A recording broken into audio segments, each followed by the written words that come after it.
इथे उपस्थित असलेल्या सर्वांना माझा क्रांतिकारी नमो बुद्धाय, जय भीम, जय शिवराय, जय अण्णा, जय जोहार. आज संपूर्ण महाराष्ट्राने मला कुठल्या जातीची, कुठल्या धर्माची, कुठल्या पंथाची मुलगी न मानता एक मुलगी म्हणून मला ऐकावं अशी माझी इच्छा आहे. सर्वप्रथम मी हे सांगू इच्छिते की माझा जन्म झालाय शिवनेरी किल्ल्यावरती, जिथे छत्रपती शिवाजी महाराजांचा जन्म झाला आणि मी जातीत जन्माला आले जी डॉक्टर बाबासाहेब आंबेडकरांची जात आहे. तर मला दोन्हीही वारसे लाभलेले आहेत. ज्या हाताने मी पेनाने क्रांती करू शकते, त्याच हाताने मी तलवारीने सुद्धा क्रांती करायची धमक ठेवते. माझे शब्द नीट ऐका. ही तलवार म्हणजे वैचारिक, ही तलवार म्हणजे शाब्दिक, ही तलवार म्हणजे स्वाभिमानाची, ही तलवार म्हणजे मान, सन्मान, माज, अहंकाराची. जो वर्ग मला नेहमीपासून ऐकत आलाय त्याला या तलवारीचा अर्थ सार्थ कळतो असं मला कळतं. मी एक लेखकही आहे, त्यामुळे मला स्वतःचे शब्द कसे, कुठं, कशा प्रकारे बोलायचे आहेत, कसे फिरवायचे आहेत, कुठे ट्विस्ट आहे, कुठे शेवट करायचा आणि कुठे कॉमा घ्यायचा हे चांगल्या पद्धतीने कळतं. माझी सर्वांना विनंती आहे, जे जे माझ्या विरोधामध्ये आज महाराष्ट्रामध्ये ज्यांनी ज्यांनी पोस्ट टाकल्या त्यांनी फक्त बिग बॉसला एकच प्रश्न करावा की पूर्ण क्लिप दाखवा. ती पूर्ण क्लिप दाखवा की मी ज्यावेळेस असं बोलले आणि मला इंटरप्ट केलं बिग बॉस कडून, त्याच्यानंतर मी ओरडत राहिले की माझं पूर्ण ऐका, माझं फुल स्टॉप पर्यंत ऐकून घ्या, जे त्यांनी तुम्हाला किंवा पूर्ण महाराष्ट्राला सांगितलेलं नाहीये. ज्यावेळेस मी राकेश बापट, ओंकार राऊत, प्राजक्ता शुक्रे, करण सोनवणे यांच्यासोबत जो संवाद चालू आहे माझा, तो संवाद तुम्ही पूर्ण महाराष्ट्राला दाखवावा अशी माझी विनंती आहे. त्या संवादामध्ये मी हे सांगते की ही तलवार माझी शाब्दिक तलवार आहे, जी तुमच्या सगळ्यांच्या मानेवरती लटकलेली असेल. मी ती शाब्दिक तलवार बिग बॉस मध्ये घेऊन नाही आली आहे. का? कारण मी बिग बॉसच्या घरामध्ये 100 वेळा सांगितलं सगळ्या सदस्यांना की मी माझी बाहेरची बाजू इथे कधीच दाखवणार नाही. कारण माझे शब्द जे असतील विद्रोह, बंडखोरी, अन्यायाविरुद्ध न्यायाची मागणी करणं, हे तुम्हाला कदाचित नाही कळणार. त्यामुळे मी अशा शब्दांचा उच्चार इथे करणार नाही. मी एक खेळाडू म्हणून इथे आलेली आहे, तर तुम्ही मला तसंच बोलावं. त्यानंतर प्रत्येक दिवशी मला एक गोष्ट ऐकायला येत होती की ही भाषणासारखी बोलती, ही भाषणासारखी बोलती, ही भाषण करते, ही भाषण करते. मी त्यांना वाचवायचा प्रयत्न करत होते की तुम्ही असे मुद्दे घेऊ नका. बाहेरच्या मंडळींना जर हे केलं तर मला जो मानणारा वर्ग आहे त्यांचा असा गैरसमज व्हायला नको की ताई कारण पर्टिक्युलर एका माणसावरती किंवा एखाद्या व्यक्तींवरती बोलते तर हे लोक त्याच्या त्या विरोधात तर नाहीये, तिच्या त्या विचारांच्या विरोधात तर नाहीये ना. म्हणून मी त्यांना नेहमी आणि वेळोवेळी सजग करत गेले की तुम्ही भाषणाचा मुद्दा घेऊ नका, तुम्ही मला भाषणावरती बोलू नका. मी तुम्हाला अजूनही एकदा सांगते की मी बाहेरच्या गोष्टी बोलणार नाहीये, कारण तुम्हाला त्या कळणार नाही. घरातल्या एका सदस्याने मला बोललं गेलं की तू खूप ओव्हर एक्सप्लेन करते. त्यावेळेस मी तिला जेव्हा समजावत होते तेव्हा माझे शब्द असे होते की मी यासाठी ओव्हर एक्सप्लेन करते की मे बी 20 वर्ष चळवळीत आहे, माझा जन्म चळवळीचा आहे, ती सवय लागली आहे शब्दाची, बंडखोरीची, विद्रोहाची, त्या शब्दांची सवय लागलेली. चुकून जर माझा कधी असा शब्द जातोय आणि तुम्हाला कळला नाही तर हे तुमचं आणि माझं दोघांचंही नुकसान आहे. त्यामुळे मी ओव्हर एक्सप्लेन करतेय की तुम्हाला कुठे असं नको व्हायला की अरे ही बोलून गेली आणि आम्हाला काहीही कळलेलं नाहीये. त्यामुळे मी ते ओव्हर एक्सप्लेन करत गेले. माझा दुसरा मुद्दा असा आहे, जनतेला मी काय बोलले याची जबाबदारी अजूनही मी ठामपणे घेते आणि मरेपर्यंत घेत राहील. जर अख्ख्या महाराष्ट्राला मी चुकीची वाटतेय तर मी मरण पत्करेल, पण मी माफी मागणार नाही. या गोष्टीवरती अजूनही मी ठाम आहे. मला जर शिक्षा देत असाल तर छत्रपती शिवाजी महाराजांच्या एखाद्या किल्ल्यावरून माझा कडेलोट करावा अशी माझी इच्छा आहे, पण मी अपमानाला सामोरे जाणार नाही. स्वाभिमानाने मरेल, हा माझा शेवटपर्यंत पण असेल. मी जे बोलले त्याची जबाबदारी मी घेते. मला पूर्ण बोलू दिलं गेलं नाही तरी सुद्धा मी एक्सप्लेन करत राहिले की माझा हा मुद्दा होता. त्यानंतर मी बिग बॉसला एक्सप्लेनही केलं की मला एखाद्या व्यक्तीला टार्गेट करणं किंवा एखाद्याचं सगळंच हलवून टाकणं माझ्यासाठी 2 सेकंदाची गोष्ट आहे. कारण शब्दांची हेरफेर आणि शब्दांची गंमत मला चांगलीच कळते. मी त्यांना डायलॉगचं उदाहरणही दिलं. मी त्यांना हे सांगितलं, याच्यावरून तुम्ही काय समजाल शब्दशः अर्थ घ्यायला गेले तर, की तलवार से तेज हम अपनी धार रखते हैं. याचा अर्थ असा का की मी माझ्या शरीराला तलवारीची धार दिली? नाही. तलवार से तेज हम अपनी धार रखते हैं. मेरे बाबा साहब के बच्चे हैं, क्रांति को तो हमारे खून में ही रखते हैं.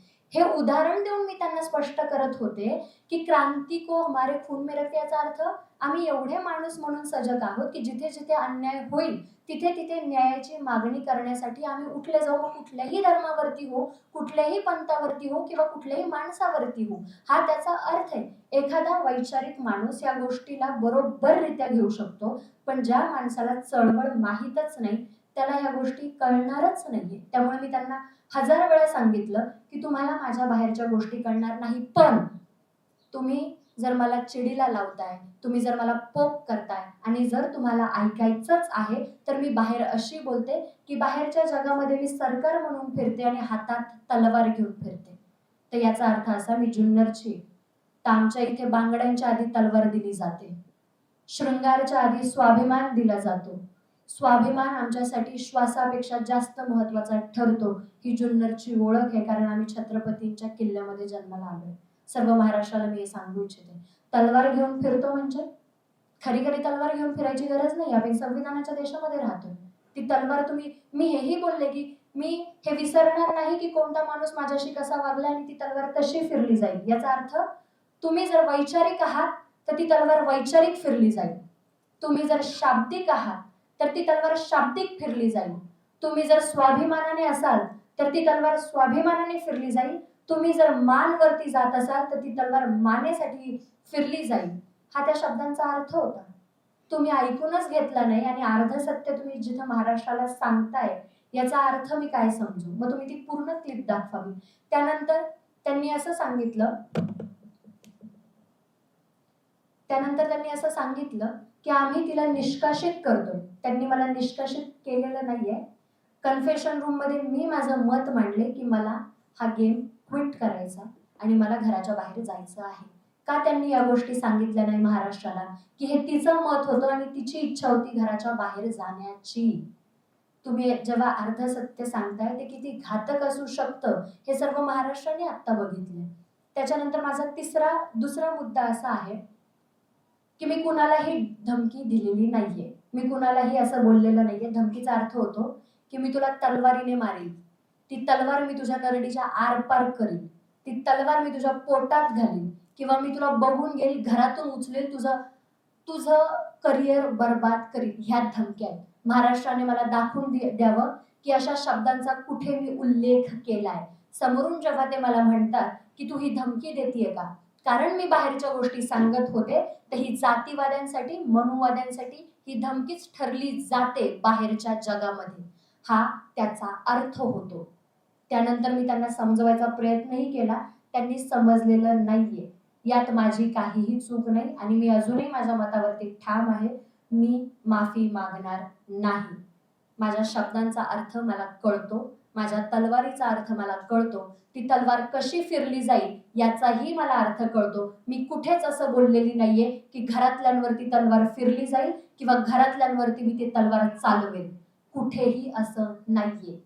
महाराष्ट्राने मला दाखवून द्यावं, मी ते मान्य करेन. त्याच्यानंतर हा प्रचंड सेन्सिटिव्ह मुद्दा आहे. मी अजूनही सांगते, मी संविधानिक देशामध्ये राहते. डॉक्टर बाबासाहेब आंबेडकरांनी संविधानामध्ये सर्व धर्माला स्वतःचा धर्म जपण्याचा अधिकार दिलाय आणि आम्ही त्या अधिकाराची प्रचंड किंमत करतो आणि इज्जतही करतो. माझा मुद्दा अजूनही धार्मिक नाहीये. मी जात म्हणून पुढे कधी आलेली नाहीये. मी जेव्हा आंदोलन केलं त्यामध्येही जात कधी आणली नव्हती आणि मी घरामध्ये होते तेव्हाही मी पर्टिक्युलर जातीची आहे म्हणून वागली नव्हती. जर असं असेल तर मला दाखवून द्यावं महाराष्ट्राने. मला असं सांगायचंय, ज्यावेळेस एका माणसाचं आणि माझं भांडण चालू होतं बिग बॉसच्या घरामध्ये, तेव्हा चोरीचा मुद्दा आलेला आणि मी त्याच्या विरोधात उभी राहिली होती. मी माझं ठामपणे मत सांगितलं होतं की चोरी ही वृत्ती आहे आणि त्या वृत्तीच्या विरोधात मी आहे. मग कुणी ती चोरी कुठल्या भावनेने केली याच्याशी मला काहीही घेणं देणं नाही. चोरी आहे माझ्यासाठी. समोरचा व्यक्ती माझा ऐकत नव्हता, त्याच्यामुळे मी उदाहरणासकट त्याला हे सांगितलं की एखादा माणूस जर खून करून येतोय तर माझ्यासाठी तो गुन्हेगारच असेल. मग त्याने खून करू किंवा चोरी करू, भारतीय संविधानामध्ये हा माझा शब्द गेला होता बिग बॉसच्या घरात असताना.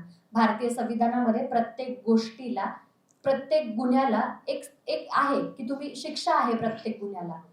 त्यानंतर बिग बॉसची अनाउन्समेंट झाली की दिव्या तुम्ही संविधान हा शब्द बिग बॉसच्या घरात वापरू शकत नाही.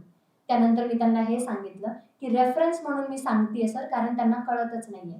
तर त्यांचा रिप्लाय असा होता की आता तुम्ही मला शिकवणार. त्याच्यानंतर मी शांत बसले. पण त्याच्या काही दिवस आधी ज्यावेळेस गणपती बाप्पांचं बिग बॉसच्या घरामध्ये आगमन झालं, त्या गणपती बाप्पांना माझा भाऊ, मी ज्याला भाऊ मानले, राकेश बापट, हा जेव्हा मूर्ती बनवत होता त्याच्या बाजूला मी उभी होते आणि माझा आनंद गगनात मावत नव्हता, कारण मी माझ्या भावाला मूर्ती बनवताना बघत होते. गणपती बाप्पाच्या डोक्यावरती लागलेली जी मुकुट आहे ते माझ्या ज्वेलरी मधून आहे. गणपतीच्या बाप्पाच्या कानामध्ये जो डूल आहे तो माझ्या ज्वेलरी मध्ये. मी सर्वांचा मान सन्मान ठेवला. ज्याची जशी भावना आहे त्याला मीही प्रतिसाद दिला. मग तुम्ही जेव्हा बिग बॉसच्या घरामध्ये काही नियमांपैकी असे नियम आहेत की तुम्ही धार्मिक, राजकीय आणि अशा गोष्टी, वैचारिक अशा गोष्टी नाही सांगू शकत, मग तुम्ही एका समाजाकडे न्याय करताय आणि माझ्यासोबत अन्याय करत नाहीये का? जे मी संविधानाला माझं सर्वस्वी मानते, माझं श्रद्धास्थान मानते, माझ्यासाठी श्वासापेक्षा जास्त मी संविधान जपते, कारण तिथून न्याय मिळतो, ही माझी भावना आहे संविधानाकडे. मग तुम्ही मला संविधान असे शब्द वापरू नको हे जेव्हा बोलता तेव्हा तुम्ही माझ्यासोबत अन्याय करत नाहीये का, हा प्रश्न मला अखंड महाराष्ट्राला विचारायचा. तुम्ही नेहमी आमच्या समाजाला हे म्हणता की अरे हे बघा आता अॅट्रॉसिटी करतील, अरे हे बघा आले स्वतःची जात घेऊन, अरे हे बघा आले जातीचा मुद्दा करायला. अॅट्रॉसिटीची गरज पडलीच नसती जर तुम्ही आम्हाला माणूस म्हणून जगण्याचा अधिकार दिला असता. अॅट्रॉसिटी आम्ही त्यासाठी, बाबासाहेबांनी त्यासाठी दिली आहे की बाबा गुन्हे कमी होतील, जातीवाद कमी होईल, अन्याय होणार नाही, एका पर्टिक्युलर वर्गाला शोषित, पीडित, खंडित म्हणून तो राहणार नाही. पण जर तुम्ही शोषित ठेवलं नसतं, पीडित ठेवलं नसतं, वंचित ठेवलं नसतं, खंडित ठेवलं नसतं आणि त्या समाजावरती अन्याय केला नसता तर अॅट्रॉसिटीची गरजच लागली नसती. या गोष्टी मी बाहेर आणि 24 वर्षाची मुलगी येऊन महाराष्ट्राला सांगणं कितपत योग्य आहे? ज्या महाराष्ट्राचा वारसा लाभलेला आहे, छत्रपती शिवाजी महाराजांचं स्वराज्य प्रत्येक धर्मातल्या माणसाने त्याला निर्माण केले, अशा महाराष्ट्रामध्ये येऊन मला जर तुम्हाला हे सांगायची गरज पडतीये की अॅट्रॉसिटी का आहे, तर मला खरं सांगा, आपण कमी नाही पडत आहे का या गोष्टींमध्ये? माझा तिसरा मुद्दा, एका समाजाच्या भावना जपल्या गेल्या. जिथं बिग बॉसचे नियम होते की धार्मिक, सामाजिक, राजकीय गोष्टींचा उल्लेख केला जाणार नाही, पण मी बिग बॉसच्या टीमला हे सांगून गेले होते की माझा वैचारिक वारसा आहे, मी विचारवंतांना सांगते, तर माझ्याच्याने बाकीच्या गोष्टी होणार नाही. मी नाचू बिचू शकत नाही किंवा मी बाकीचं कंटेंट देऊ शकत नाही. माझा कंटेंट म्हणजे वैचारिक गोष्टींचे विचार महाराष्ट्रात मांडणे. भले तुम्ही याला आता नाकारत असाल तर मी माझा गेम पुरती ठेवल आणि गेम खेळेल मी माझा, आणि मी तेच केलं. माझा अजूनही विरोध कुठल्याही धर्माला नाहीये, पण तुम्ही एका बाजूच्या भावना जपताय आणि माझ्या भावना जपल्या जात नाहीये, तर मी माझ्यावरती झालेला हा अन्याय समजते. माझा तिसरा मुद्दा,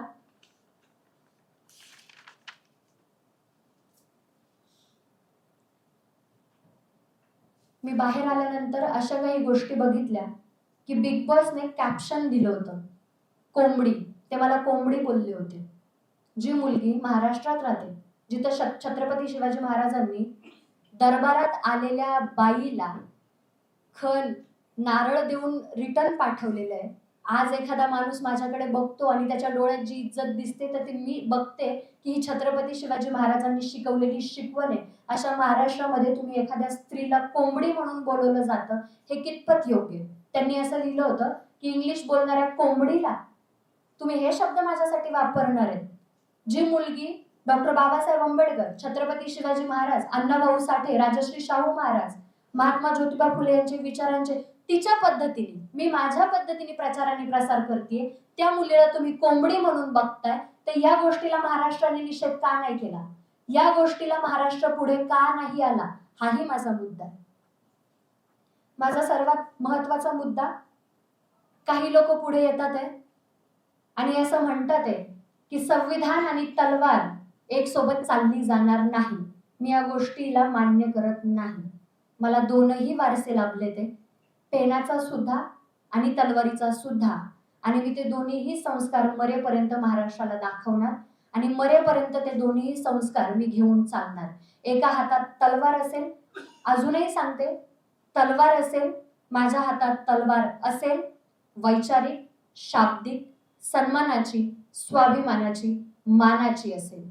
एका हातामध्ये संविधान असेल, जेव्हा जेव्हा संविधान मिटवायचा प्रयत्न होईल, जेव्हा जेव्हा संविधानावरती आपत्ती येईल, तेव्हा एका हातातली तलवार उचलली जाईल. मग समोरचा माणूस कसा येईल तशी ती तलवार फिरली जाईल. शाब्दिक, स्वाभिमानी, अहंकारी, मानाची कशीही असो ती तलवार फिरली जाईल. मी एक लेखक आहे. मी आतापर्यंत जेही माझ्या भाषणात बोलले ते मी स्वतः लिहिलेलं आहे. एक लेखक असतो जो सरळ सरळ मिनिंग देतो आपल्या शब्दातून, आणि एक लेखक असतो ज्याच्यामध्ये डीप मिनिंग असतो. शाळेमध्ये आपल्याला शिकवले एक वरचा वरचा अर्थ आणि एक त्याच्यामध्ये दडलेला अर्थ आहे. माझ्या भाषणाची खासियत आहे, शेवटला ट्विस्ट असतो. तुम्ही माझं पब्लिक जे आहे ते मला शेवटपर्यंत ऐकून घेतं, त्यामुळे त्यांना चांगलंच माहिती की ताई काय बोलणार आहेत. मी अजूनही माझ्या मतावरती ठाम आहे. मी कुणालाही धमकी दिलेली नाहीये. मी कुणालाही त्यांच्या जीवे मारण्याची धमकी दिलेली नाहीये आणि मी या गोष्टीसाठी माफी मागणार नाही. बिग बॉसने ती पूर्ण क्लिप दाखवावी. कन्फेशन रूम मध्ये काय झालं काय नाही हेही दाखवावं. मी मान्य केलंय की मी माझे शब्द फिरवणार होती. शेवटला समोरच्या माणसामध्ये एवढे पेशन्स नव्हते की तो ते ऐकल आणि त्याला तो मुद्दा बनवायचा होता.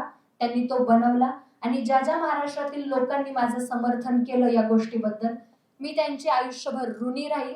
मी खूप खूप धन्यवाद देते की तुम्हाला कळलं या महाराष्ट्रात राहून की या गोष्टींचा अर्थ काय होतो. मला अजून एक गोष्ट अधोरेखित करायची आहे. लोक म्हणतात की हिला विचार कळलेच नाही, हिला विचारवंत कळलेच नाही. ही खूप इमोशनल आहे माझ्यासाठी. मी विचारवंत वाचलेत सुद्धा आणि मी जगते सुद्धा. जेव्हा एखादा माणूस माझ्याकडे येतो आणि सन्मानाने जी नजर माझ्यासाठी त्याची झुकते, त्या नजरेमध्ये छत्रपती शिवाजी महाराज मी जगते. अन्याय जेव्हा होतो आणि न्यायाची मागणी जेव्हा मी करते, त्या न्यायामध्ये मी डॉक्टर बाबासाहेब आंबेडकर बघते. हे मी जगते. एखादा मुलगा आणि एखादी मुलगी जेव्हा शाळेच्या वाटेवरती उभे असतात तेव्हा मी सावित्री ज्योती बघते. अरे एखाद्याचं मराठ्याचं पोरग जेव्हा जय भीमच्या पोराच्या आनंदामध्ये सामील होतं तेव्हा मी छत्रपती राजश्री शाहू महाराज बघते, ज्यांनी डॉक्टर बाबासाहेब आंबेडकरांसाठी साखर वाटली होती की पोरग बॅरिस्टर झालं म्हणून. जेव्हा आपण म्हणतो ना ही मुंबई माझी आहे, गर्वाने जेव्हा म्हणतो अरे ही मुंबई आमची आहे, त्या लेखणीत मी अण्णाभाऊ साठे बघते. तुम्ही महाराष्ट्रातले लोक इतिहास विसरले असाल, आजही माझ्या रक्तात तो इतिहास झळकतो आणि मला तो दाखवायचा आहे की मी शिवनेरीतली आणि त्या मातीतली मुलगी आहे जिच्या हातामध्ये बांगड्यांपेक्षा आधी तलवार दिली जाते. स्वतःच्या संरक्षणासाठी, स्वतःच्या सन्मानासाठी, स्वतःच्या मानासाठी ती तलवार नेहमी उठली जाईल. ज्या ज्या लोकांनी माझं समर्थन दिलंय मी प्रचंड आभारी आहे तुमचे की तुम्हाला हे कळतं. ज्या ज्या वेळेस एखाद्या मुलीवरती अन्याय होतो, बलात्कार होतो, ही तलवार उठली जात का नाही हा प्रश्न मला महाराष्ट्राला उचलायचा. अरे तुम्ही मावळे म्हणून स्वतःला घेताय. एखाद्या मुलीचा अपमान तुम्ही कसा पचवू शकता. बोलले मी की ती तलवार आहे माझ्या हातात, पण ती तलवार का घ्यायची वेळ येते याचा कोणी विचार का नाही करत आहे. जिथं जिथं अन्याय होतो तिथं तिथं तलवार उचलली जाणार जाणार आणि जाणार. या शब्दावरती मी मरेपर्यंत ठाम होते, आहे आणि राहील. याच्या व्यतिरिक्त मला काहीही बोलायचं नाही. थँक्यू.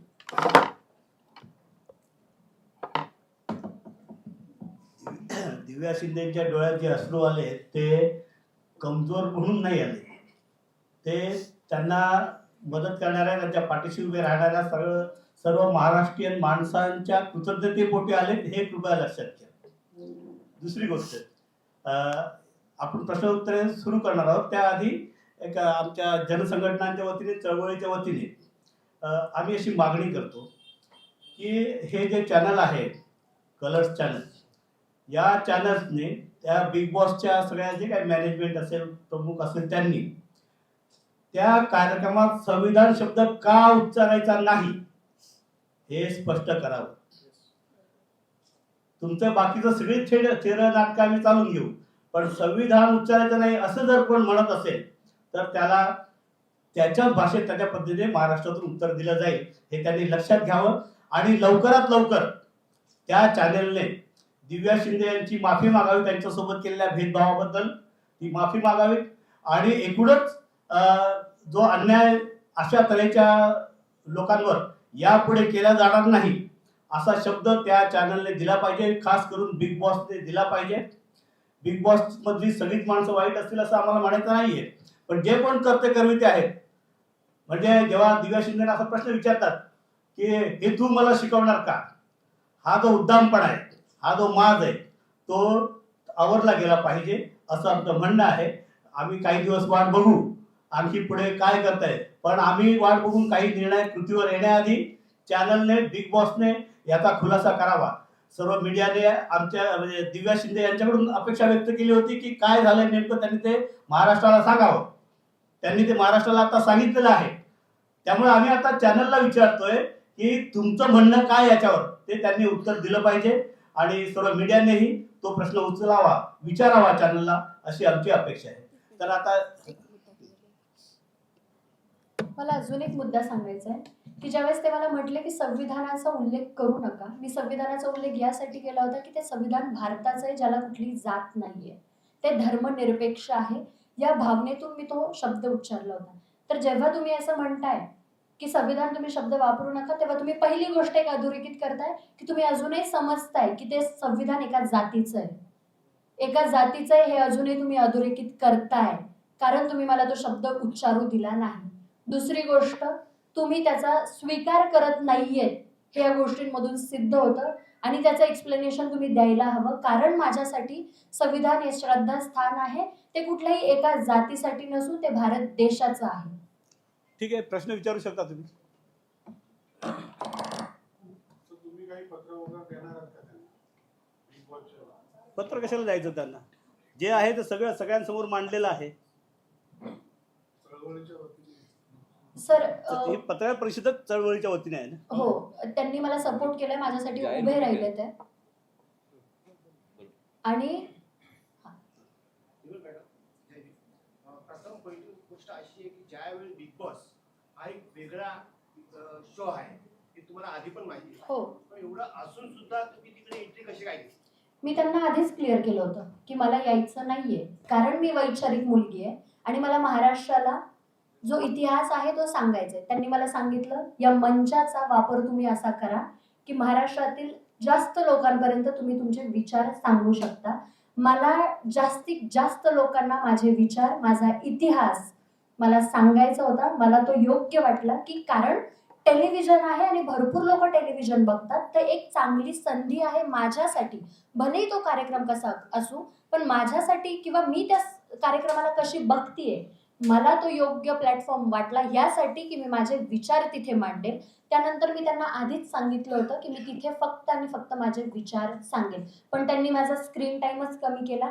मी भरपूर अशा गोष्टी तिथे केल्या असतील, पण त्यांनी माझा पूर्णतः स्क्रीन टाइम कमी केला, त्यांनी मला दाखवलंच नाहीये. आपण बोललो होता की बिग बॉसने जेव्हा सीन दाखवले नव्हते, तर बिग बॉसने असं सांगितलं की मॅनेजमेंट आणि तज्ञशी चर्चा केल्यानंतर आम्ही असा निर्णय घेतला की दिव्या शिंदेला घराबाहेर काढण्याचा. पण आपण बोलला की आपण स्वतःहून तो निर्णय घेतला होता, पण तो सीन टीव्हीवर दाखवलाच नाही. ज्यावेळेस मी कन्फेशन रूम मध्ये होते त्यावेळेस मी शेवटला असं बोलली की सर, मला क्विट करायचंय, मी याच्या पुढे कंटिन्यू करू शकत नाही, माझ्या मान आणि सन्मानावरती गोष्टी यायला लागल्या, ते हे पोक करतात ते मला वारंवार, तर मी स्वतः या गेमच्या बाहेर जाण्यासाठी इच्छुक आहे. आणि मला कळून गेलं होतं की ह्या गोष्टी माझ्यासाठी नाहीये. तुम्ही असं असतं ना की कुत्र्याची शेपूट किती तुम्ही 12 महिने नळीमध्ये ठेवा, ती वाकडीच राहते. ते मला जेव्हा कळलं त्यावेळेस मी असं की मी वॉकआउट करायचा प्रयत्न केला तिथून, की मला आता तिथे नाही थांबायचं. यासाठी तो सीन दाखवलाच नाही. त्यांनी दाखवलेला नाहीये. इवन ज्यावेळेस त्या बाकीचे लोक माझ्यावरती आले ही धमकी आहे धमकी म्हणून, त्यानंतर आमचं जे कॉन्व्हर्सेशन आहे तेही त्यांनी दाखवलं नाही. तिथंही मी माझा मुद्दा क्लिअर केलेला आहे की मला काय बोलायचं होतं. प्राजक्ता शुक्रे म्हणून आहे, त्यांनी मला सांगितलं की तू असं बोल की शब्दांची तलवार. तेव्हा मी तिला म्हणते, अगं तुला सांगायची गरजच नव्हती, कारण माझ्या डोक्यातच ते होतं, मी तेच बोलणार होते, पण थांबून बोलणार होते. हेही तिथं आहे, ते जे त्यांनी दाखवलेलं नाहीये. त्याच्यामध्ये त्यांनी असं सांगितलं की राकेश बापट साक्षीदार आहे या सगळ्या गोष्टी. हो आहे ना, राकेश बापट साक्षीदार. मग तुम्ही ती क्लिप बाहेर का नाही काढत आहे? ज्यावेळेस राकेश बापट, ओमकार राऊत, करण सोनवणे, प्राजक्ता शुक्रे, आमचं जे बोलणं चालू आहे कन्फेशन मध्ये जायच्या आधी, ते तुम्ही का नाही दाखवते? तिथं मी ओरडून ओरडून बिग बॉसला असे हात करून म्हणते की सर तुम्ही माझा फुल स्टॉप पर्यंत ऐका, मला काय बोलायचंय ते ऐका.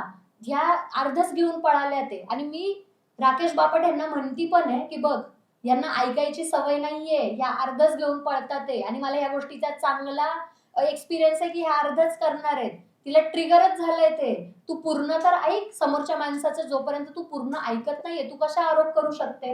समोरच्या माणसाचं मतच जर तुला माहित नाहीये आणि तू त्याला जज करायला जाताय तेव्हा तुम्ही मूर्ख ठरले जाताय.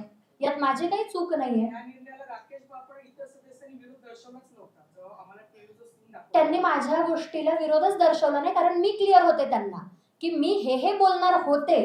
त्यांना जेव्हा ते कळलं त्यावेळेस ते बिग बॉसला सुद्धा समजवायचा प्रयत्न केला आणि बाकीचे जे लोक आहेत त्यांनाही समजवायचा प्रयत्न केला. आता मी आधीच सांगितलं होतं त्यांना, मी घरामध्ये 100 वेळा सांगितले की मी बाहेरच्या गोष्टी बोलणार नाही, कारण तुम्हाला त्याचे अर्थ जुळणार नाही. ह्या गोष्टी मी 100 वेळा आतमध्ये क्लिअर केल्या. ते मी बोलली सुद्धा होती की तुम्ही याचा वेगळा अर्थ घ्याल. मग जर तुम्ही सगळे जरी माझ्या विरोधात उभे, पण मी आधीपासूनच क्लिअर आहे ना तुम्हाला की तुम्हाला या गोष्टींचा अर्थ कळणार नाहीये. मी ऑलरेडी क्लिअर केलं. घरातल्या इतर सदस्यांना अशी भीती होती की ते जर बिग बॉसच्या विरोधात बोलले त्यांना सुद्धा तुमच्यासारखं घराबाहेर काढलं जाऊ शकतं. ऑब्व्हियसली बिग बॉसची अनाउन्समेंट तेव्हा सगळे sorry big boss, sorry big boss, sorry big boss करत होते. मी नाही केलं. का करू? मी माझ्या मतावरती आलेली आहे. माझं व्यक्तिमत्व आहे, माझी पर्सनॅलिटी आहे. तुम्ही चूक असेल तर सांगा, पण चूक सांगण्याची सुद्धा एक पद्धत आहे. आता तुम्ही मला शिकवणार का? म्हणजे त्याच्यामध्ये राकेश बापट असं तुम्हाला हे दोघांचा डायलॉग होतोय. इतरा नाही, तुमच्या इतरा बोलण्यावर नाही. उदय. त्या तिथे जातीवरचा प्रकार झाला किंवा ती घटना अशी घडल्यासारखं वाटतंय. पण तुम्ही बिग बॉसवरती ॲट्रॉसिटीची मागणी करणार का? सर हे बघा, हा निर्णय मी आता जनतेवरती सोडतीये, कारण आम्हाला नावच पडलेलं आहे की हे जिथं तिथं जात घेऊन येतात, जिथं तिथं हे जातीवरती अॅट्रॉसिटी करतात, हे जिथं तिथं म्हटले की स्वतःची जात पुढे करतात. हा निर्णय महाराष्ट्राचा आहे. मला महाराष्ट्राला हे सांगायचं होतं की आम्ही जात घेऊन कधी आलोच नव्हतो. आम्ही मान सन्मानानेच तुमच्याकडे आलो होतो, पण तुम्ही नेहमी त्या जातीवरती पोक केले आम्हाला. नेहमी तुम्ही आमची जात काढलेली. अॅट्रॉसिटीची गरजच लागली नसती. मी अजूनही अधोरेखित करते हा माझा मुद्दा. अॅट्रॉसिटीची गरजच लागली नसती जेव्हा तुम्ही माणसाला माणूस म्हणून माणसाचे अधिकार दिले असते आणि आम्हाला माणूस म्हणून बघितलं असतं, तर अॅट्रॉसिटीची गरजच लागली नसती. त्या शो मधून पब्लिकला काय त्यांना काय शिकवायचे आहेत ते काय? ते बिग बॉसला विचारायला सर ते मुळात मी तुम्हाला खरंच सांगते, आतमध्ये मी ज्या गोष्टी ऐकल्यात आहेत मी सांगण्याच्या इच्छित पण नाही आणि मला सांगता पण येणार नाही. शिव्या असतील, एखाद्याच्या म्हणतो ना एखाद्याला पोक करणं, एखाद्याच्या प्रोफेशनवरून पोक करणं असेल वारंवार, म्हणजे जे प्रोफेशन आपण रक्त गाळून तिथपर्यंत आलोय, आपण आपली जी कला आपण जपलोय त्या कलेवरती सुद्धा बोललं गेलेलं आहे. आणि असा शो मला असं वाटतं, मी एक मुद्दा मांडलेला सर की मी एक पर्सनॅलिटी आहे, एक आयडल म्हणून इथं आलेली आहे, तर मला महाराष्ट्राला काहीतरी द्यायचंय. त्याच्यात सुद्धा त्यांनी मला पोक केलं की इथं आयडलची हे नाहीये, इथं कॉम्पिटिशन म्हणून आलोय. मी कॉम्पिटिशन म्हणून कधी गेली नव्हती. मला माझ्या महाराष्ट्राला नवीन काहीतरी द्यायचं होतं म्हणून मी तिथे होते. तर काही व्यक्तींकडून मला असं सांगण्यात आलं हे काय आयडल पर्सनॅलिटीचा खेळ नाहीये, हा खेळ आहे. खेळ कुठलाही असू त्याला नियम असणं फार गरजेचं असतं. आणि तुम्ही महाराष्ट्राचे जेव्हा आयडल म्हणून जाता तेव्हा तुम्हाला तुमची भूमिका मांडणं गरजेचं असतं. तुम्ही काय आहात हे महाराष्ट्राला सांगणं असतं. आता राकेश सावंत मागे बोल मागच्या म्हण. कॉम्पिटिशन होतं मॅडम. जरा जोरात विचारा. बिग बॉस हा कोण आहे? सर मलाही नाही माहिती. ज्या हिशोबाने त्यांनी मला सांगितलंय की तुम्ही संविधानाचं बोलू शकत नाही, याचा अर्थ मला असं वाटतं त्यांना संविधानाबद्दलही काही माहित नसेल. शो पुरते असतील, शोच्या बाहेरच्या गोष्टी त्यांना माहित नसतील. सिलेक्शन कसं होतं? काय काय काय सिलेक्शन कसं होतं बिग बॉस? मला कळत नाही. निवड कशी होती? ते तर मला माहित नाही सर. ते माझ्याकडे आले होते, 3 मीटिंग झालेल्या, मी माझ्या अटी काही ठेवल्या होत्या, त्यांनी त्या मान्यही केल्या होत्या. इव्हन माझ्या आजारपणाची, कारण मला आत्ताच मी आजारातून उठले होते आणि मला आराम करायला वेळ भेटला नव्हता, तर मी त्यांना माझ्या आजारपणाचंही सांगितलं होतं की मी नाही आहे फिजिकली फिट ह्यासाठी. ते बोलले नाही ताई, आम्ही सगळी काळजी करू. काळजी तर काही केली नाही. 2 दिवसांनी मला इंजेक्शन दिले जेव्हा मी मरत होते, जेव्हा मी शेवटच्या दारात पोहोचली होती. कारण माझं हल्ली असं झालं होतं की माझा ऑक्सिजन ड्रॉप होत होता. तर 2 दिवसानंतर मला इंजेक्शन देण्यात आलं. मी जेव्हा रडत होते जोरजोरात, माझ्या हेल्थची काही काळजी घेतलेली नाहीये. म्हणजे जे प्रॉमिस केले होते तेही त्यांनी पूर्ण केलेले नाहीये.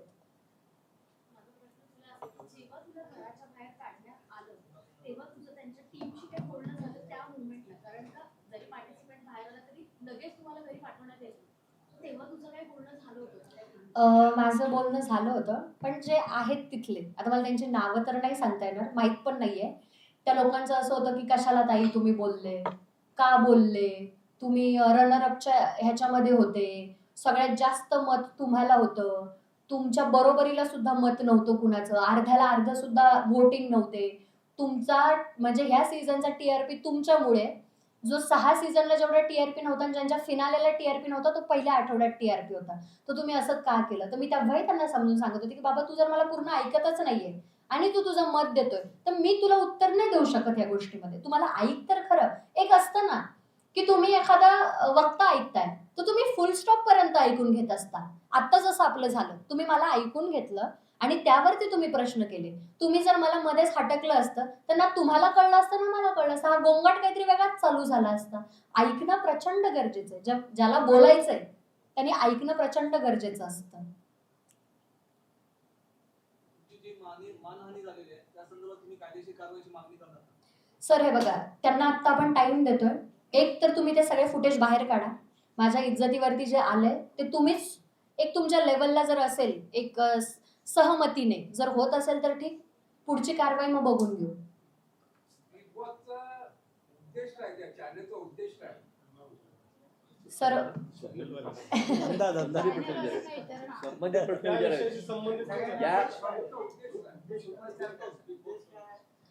हे प्रश्न त्यांना विचारणार. हे बघा, मला जेव्हा सांगण्यात आलं होतं, मला जेव्हा सांगितलं होतं तेव्हा मला हेच सांगण्यात आलं होतं की तुम्ही तुमच्या कला, तुमचे विचार तिथे मांडू शकता. असं तर काही होत नाही, हालाकी असं काहीही होत नाही.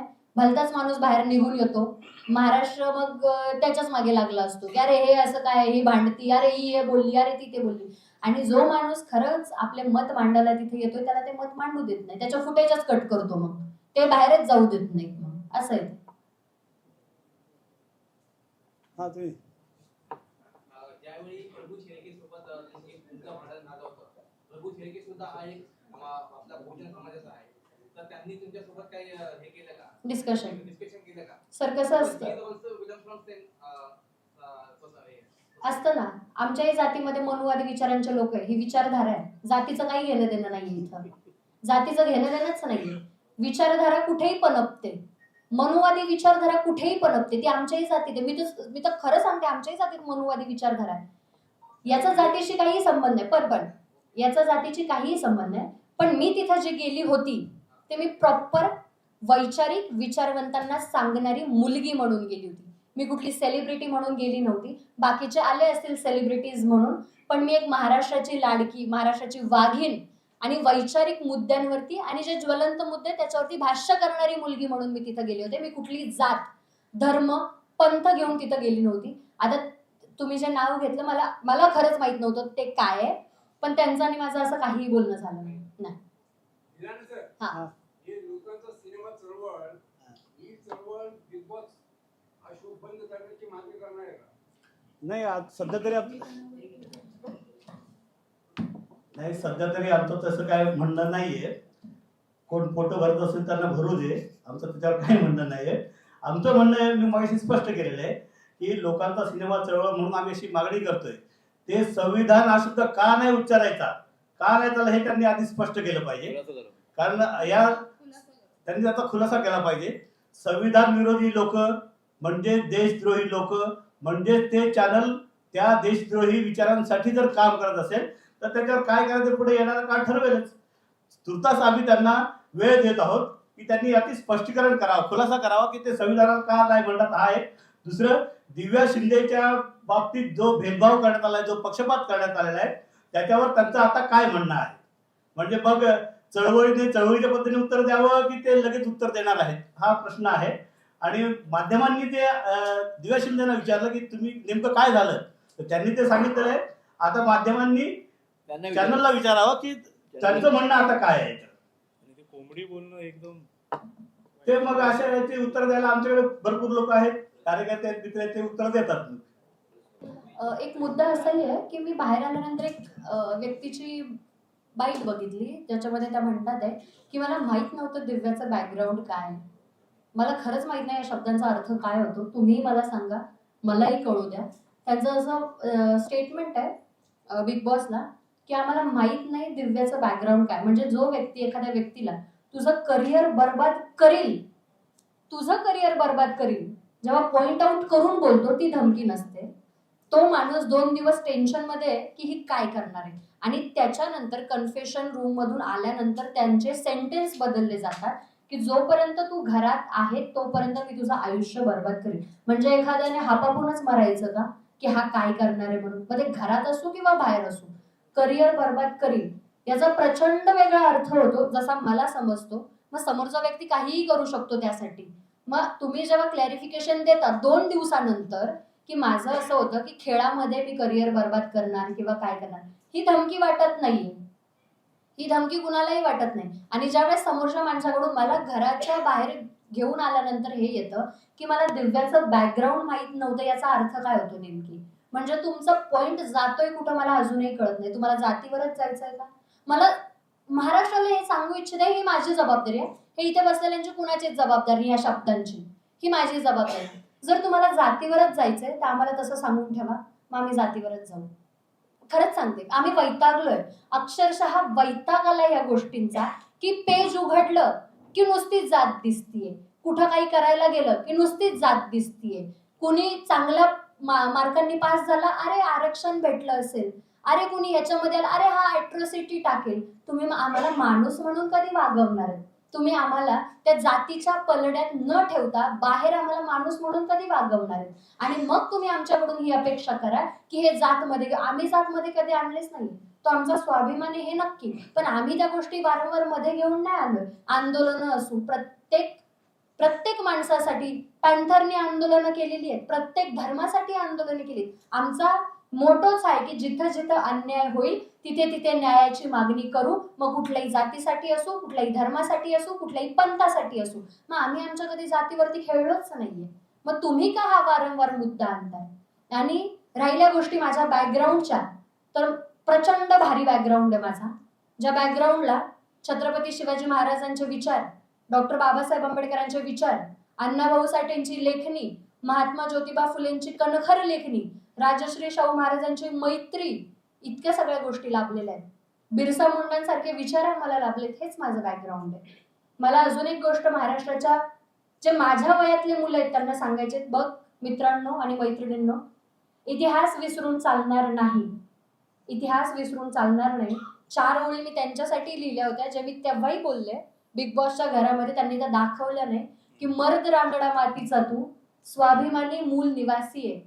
मान तुझी तलवार आणि स्वाभिमान तुझी राणी आहे. झेलून अपमानाचे धडे ही छाती तुझी निधडी आहे. उठ रणांगणात हे मैदान आता तुझंच आहे.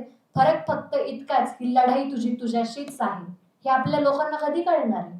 हे कधी आपण आपल्या युथला सांगणार आहे. त्यातली एखादी मुलगी जर येते तर त्याच्यातही तुम्ही माझ्यावरती एलिगेशन्स लावताय की मी तलवार घेऊन चालले. अरे तलवार माझ्यासाठी काय आहे, किंवा माझा जो ऐकणारा वर्ग आहे त्यांच्यासाठी काय. वैचारिक माणूस जेव्हा तलवारीची उपमा देतो तर ती उपमा दिली कुणाला गेली हे बघा ना आधी. इतकंच मला सांगायचं.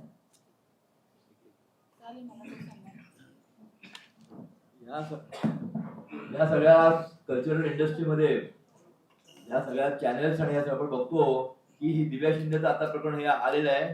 पण याच्या आधी आपल्याला कल्पना असेल की महाराष्ट्रातला एक मोठा कलावंत किरण माने सारख्या एका कलावंताला देखील अशाच तऱ्हेचं भोगायला लागलेलं आहे.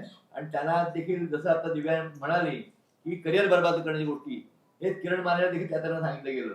तर हे सातत्याने अलीकडच्या काळामध्ये जे जे बहुजन वर्गातले जे तळागाळातले चांगले कलावंत पुढे येत आहेत त्यांना अशा तऱ्हेनं त्यांना दडपायचं काम जे आहे हे अलीकडच्या काळात ह्या सगळं ब्राह्मण्यवाद्यांकडनं अधिक सुरू झालेलं आहे. आणि मला असं वाटतं की त्यांना जसं रवी बिराणे यांनी सांगितलं की पुढच्या काळामध्ये जे जे संविधानाच्या विरोधात असतील त्यांना कशा तऱ्हेने धडा शिकवायचा हे आम्ही सगळं एकत्र ठरवू. आम्ही तर वाट बघू याच्याबद्दल काय होतं ते, आणि नंतर पुढची जो काही कारवाई असेल ते आम्ही नक्कीच करू. किरण माने असो किंवा दिव्या शिंदे असो, त्या सगळ्यांच्या पाठीशी आम्ही सातत्याने भविष्यात पुढे उभे राहणार आहोत.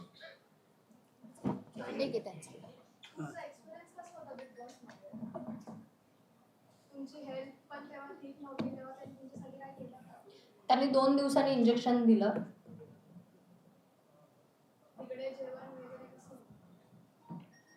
आमचं जेवण उंदीर खात होता. उंदरं होती आतमध्ये. डेली रुटीन काय राहतं? सकाळी उठणं, स्वतःचा नाश्ता बनवणं. हे माझ्या हाताला हे जे लागलंय हे दिसतंय, हे जेवण बनवून बनवून झालंय. हे मधलं बोट ज्यावेळेस गोणीचा टास्क होता, हे डिस्लोकेट, थोडंसं हार्ट डिस्लोकेट आहे हे. गोणीचा जेव्हा टास्क होता आणि ज्या व्यक्तीने मला फरफटत नेलं होतं त्या गोणीच्या टास्कमध्ये, ते पूर्ण बोट सुजलं होतं आणि हे अजूनही असंच आहे. ते सरळ होत नाहीये आणि वाकडंही होत नाहीये. आणि नाश्ता बनवायचा 17 जणांचा, जो की आयुष्यात आम्ही कधी बनवला नव्हता. मी तिथे जाऊन शिकले. चहा बनवायचा, नंतर दुपारचं जेवण. आमचा लंच व्हायचा इव्हिनिंगला, लाईट्स ऑफ व्हायच्या. लंच करायला गेलो की काहीच कळत नव्हतं, दिवस आहे रात्र आहे काहीच नाही. उंदीर होते, पीठ अर्धा उंदरं खायचे आणि आम्ही अर्ध खायचो, असं होतं. वरतून माकडं पण यायची, फाडून हे करायचे. आणि असंच चालूच होतं, चाललंच होतं. काय चाललं होतं काय माहिती. चालू होतं काय ते केलं होतं ॲक्च्युली. त्याला त्यांनी एक्सरे वगैरे काढले होते. त्यांनी मला फक्त बर्फ लावायला सांगितलं होता, पण ते हे दिसतंय बाजूला आलंय.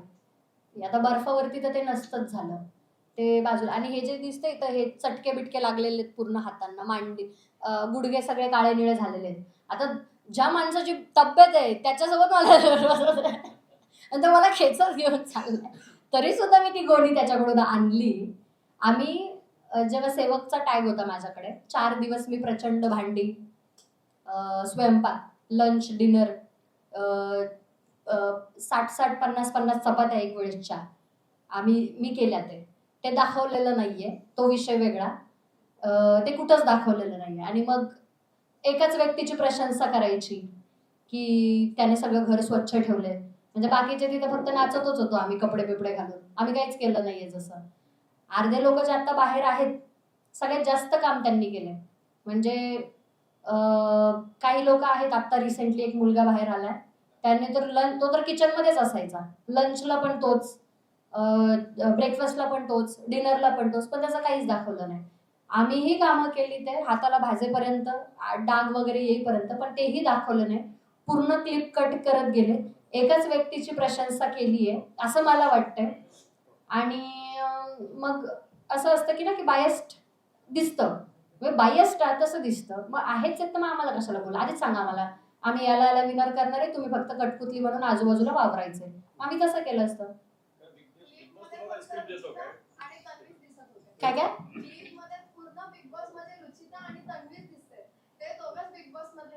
मग मे बी महाराष्ट्राला हा संदेश द्यायचा असेल की उठा आणि भांडा बिना कामाचे, एवढंच असेल.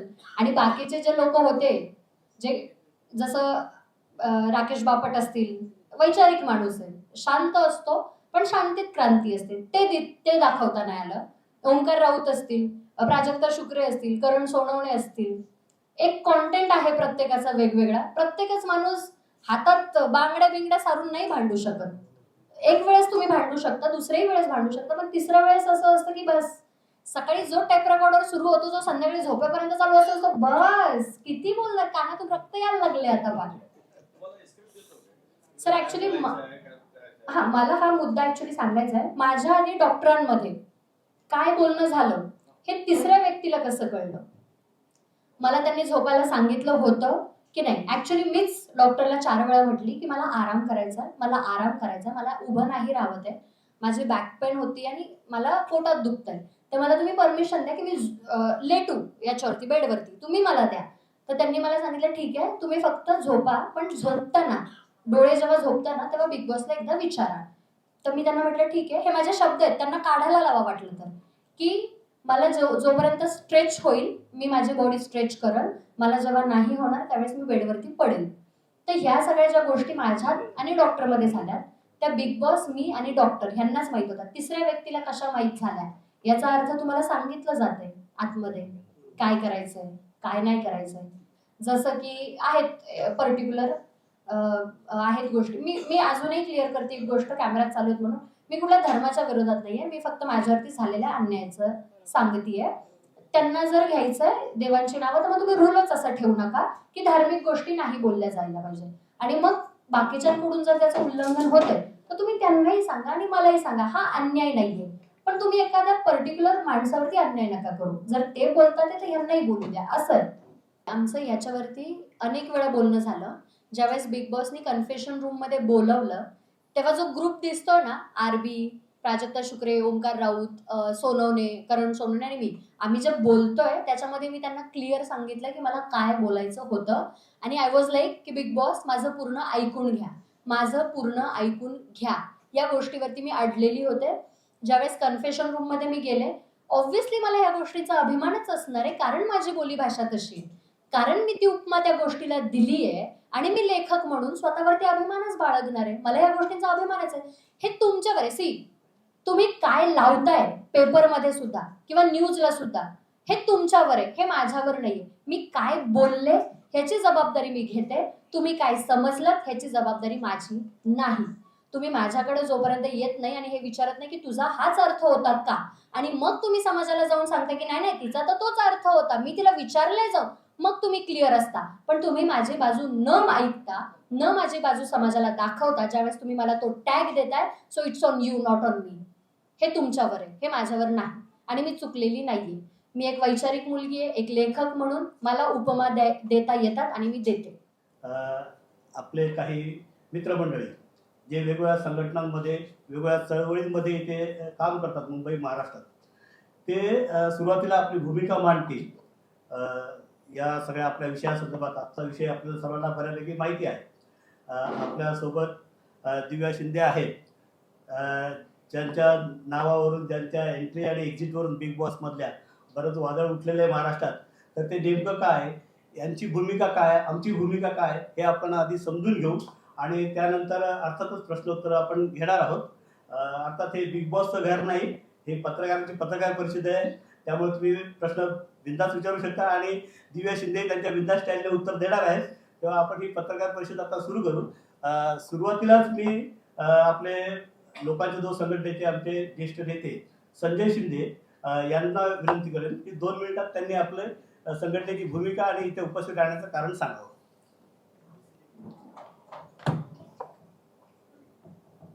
सर्वांचं स्वागत आहे. जो बिग बॉस सीझन 6 चालू आहे मराठीचा, तो सुरुवातीपासून मी पाहत आलेलो आहे. त्यामध्ये दिव्या शिंदे ज्या पद्धतीने खेळत होत्या, तर मला तरी असं वाटत होतं व्यक्तिशः की त्या फायनल पर्यंत नक्की जातील. त्या टफ देत होत्या सगळ्या स्पर्धकांना. आणि मध्येच जो मुद्दा काढला तलवारीचा, तर तो लोकांचे दोस्त या संघटनेतर्फे आम्हाला वाटतं धचं माफ केलं. चॅनलला जे दाखवायचं होतं तेवढंच दाखवलंय, लाईव्ह काही दाखवलेलं नाही. मी ते 3 वेळेस पाहिलेलं आहे. तर धचा मा झाला आणि पराचा कावळा केला, असं आमचं स्पष्ट मत आहे. त्यांना जे बोलायचं होतं ते आता त्यांच्या भूमिका मांडतीलच, कारण त्या स्वतः इथे हजर आहेत. परंतु आमची संघटना म्हणून भूमिका आहे की बहुजनांना हा जो प्रस्थापित वर्ग आहे तो एनकेन प्रकारे बाहेर फेकण्याचा सतत प्रयत्न करत असतो. त्यातला हा एक आहे असं आमचं म्हणणं आहे. लोकांचे दोष, लोकांचा सिनेमा चळवळ म्हणून आम्ही अशा ज्या घटना घडतात त्यांच्या सोबत उभं राहिलं पाहिजे, अशी आमची ठाम भूमिका आहे. आम्ही पहिल्यापासून भूमिका घेत आलेलो आहे की जो बोलतोय त्याच्यासोबत उभा राहिलं पाहिजे. बाबासाहेब आंबेडकर असतील, छत्रपती शिवाजी महाराज असतील, ज्योतिराव फुले असतील, शाहू महाराज असतील, इथले जे महापुरुष आहेत त्यांच्या विचारांना घेऊन जी लोक चालत आहेत सगळ्याच क्षेत्रामध्ये, आणि या बहुजन वर्गातून आलेल्या तरुण मुलींना, मुलांना जो स्कोप मिळाला पाहिजे, जर तो मिळत नसेल तर आम्ही त्यांच्यासोबत ठामपणे उभे आहोत, उभे राहणार, पुढेही आम्ही राहणार. चल हल्ला बोल हा चित्रपटाचा आपल्याला सगळ्यांना माहिती आहे. आम्ही तो लढून, मोठी लढाई उभी करून आम्ही तो सेन्सॉरशिप मधून बाहेर काढला. म्हणजे एवढ्या मोठ्या व्यवस्थेला आपण तोंड देऊ शकतो, हा आमचा विश्वास आहे. आणि दिव्या शिंदेवर जो अन्याय झालाय, आमचं मत आहे अन्यायच केलेला आहे त्यांनी, तर तो अन्याय त्याला वाचा फुटली पाहिजे, ते समाजासमोर, जनतेसमोर आलं पाहिजे. लोकांमध्ये ही चर्चा आहे, लोक विचारतात आमच्यासारख्या कार्यकर्त्यांना, पत्रकारांना की हे का झालं, कसं झालं, का, म्हणजे याच्या मागे काय आहे. तर हे सगळंच जनतेसमोर आलं पाहिजे, समाजासमोर आलं पाहिजे. दिव्या शिंदे यांनी जी भूमिका घेतलेली आहे ती सगळ्यांसमोर यावी, जगासमोर यावी म्हणून ही पत्रकार परिषद घेण्यात आलेली आहे. आमच्या संघटनेतर्फे आमचा त्यांना पूर्ण पाठिंबा आहे आणि आजही आहे, उद्याही असेल. एवढीच मी इथे भूमिका मांडतो, कारण दिव्या शिंदेना आपल्याला जास्त वेळ द्यायचा आहे. त्यानंतर चल हल्ला बोलचे दिग्दर्शक महेश बनसोडे आपल्याशी बोलतो. सर्वांचं स्वागत आहे. खरं तर ज्या पण काही कला आहेत त्या बहुजन समाजाच्या कला आहेत. दलित असतील, आदिवासी असतील, अल्पसंख्याक असतील, ह्या सगळ्यांच्या ज्या कला आहेत ह्या कलांना एकेकाळी एक ठराविक वर्ग, भांडवलदारी वर्ग, कॉर्पोरेट वर्ग बदनाम करतो आणि त्याच कलानंतर ते कॉर्पोरेट लेवलने आणतात आणि त्याचा बिझनेस करतात. आमची लावणी बदनाम असते, पण त्यांची लावणी ही एकदम बिझनेस आणि सॉफिस्टिकेटेड आणि व्हाईट कॉलर असते. हे सगळं कुठेतरी थांबलं पाहिजे, म्हणून आम्ही आमची संस्कृती वेगवेगळ्या मार्गाने, वेगवेगळ्या पद्धतीने आम्ही मांडण्याचा प्रयत्न करतो.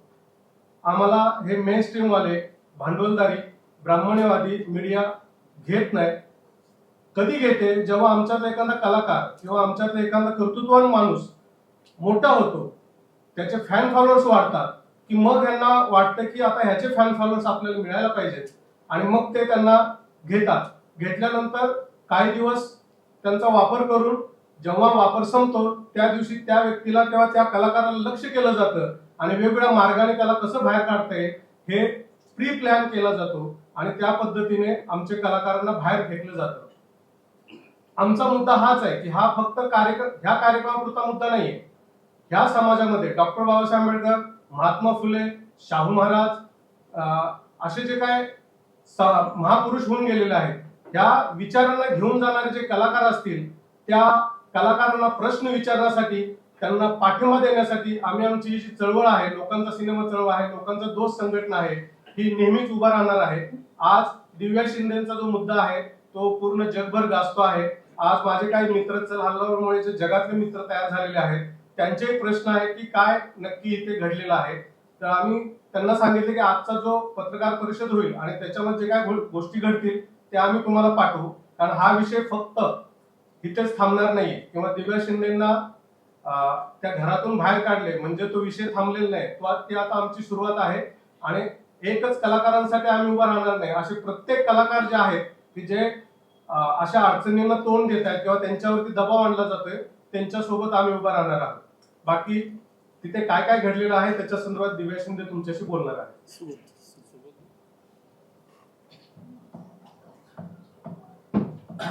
मित्रांनो, आता माझ्या आधी आमचा संजय शिंदे आणि फिल्म दिग्दर्शक महेश बनसोडे यांनी भूमिका मांडली. आज ही पत्रकार परिषद घेण्यामागचा आमचा हेतूच हा आहे की या देशामध्ये, या महाराष्ट्रामध्ये जे जे चांगले बहुजन समाजातले कलाकार पुढे येतात त्यांना मिळायला लागतं.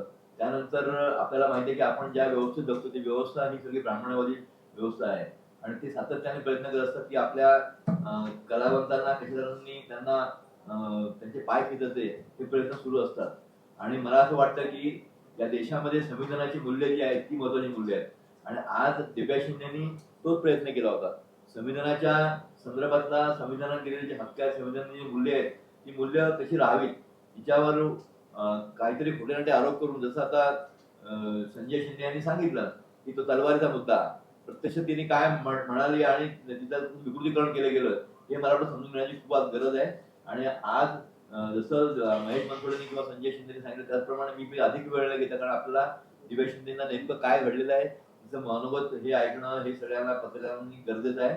आणि आमची भूमिका पहिल्यापासून हीच राहिलेली आहे की ज्या ज्या वेळेस या महाराष्ट्रातल्या देशातले बहुजन कलावंतावर, लेखकांवर अन्याय अत्याचार होतो त्यावेळी त्यांच्या पाठीशी आपल्याला उभं राहायला पाहिजे. आणि त्या ह्याच्यातूनच आम्ही, तुम्हाला कल्पना आहे की विद्रोही संस्कृती चळवळ महाराष्ट्रामध्ये जी आज पसरलेली आहे त्याच्यापासून तोच प्रयत्न आम्ही केलेला आहे की कुठलाही कलावंत असेल, साहित्यिक असेल, लेखक असेल त्याच्यावर जो अन्याय होत असेल त्या अन्यायाच्या विरुद्ध आवाज उठवणं हे आम्ही आमचं कर्तव्य म्हणतो. आणि त्यामुळेच आम्ही या आजच्या पत्रकार परिषदेत हे उपस्थित आहोत.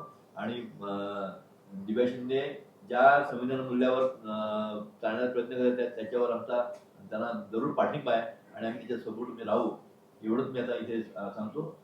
आणि मी इथे माझी दोषी पूर्ण बोलतो. धन्यवाद.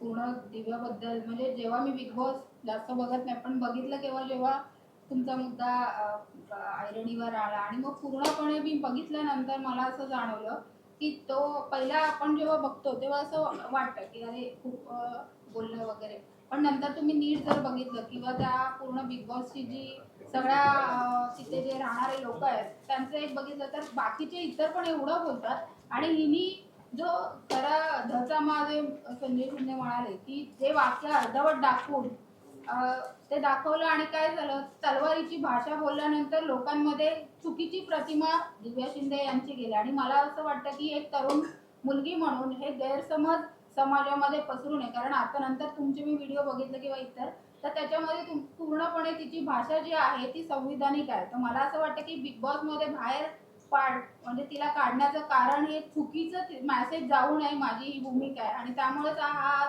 आमचा प्रयत्न आहे की एखाद्या तरुण मुलीच्या बद्दल चुकीची प्रतिमा समाजासमोर येऊ नये.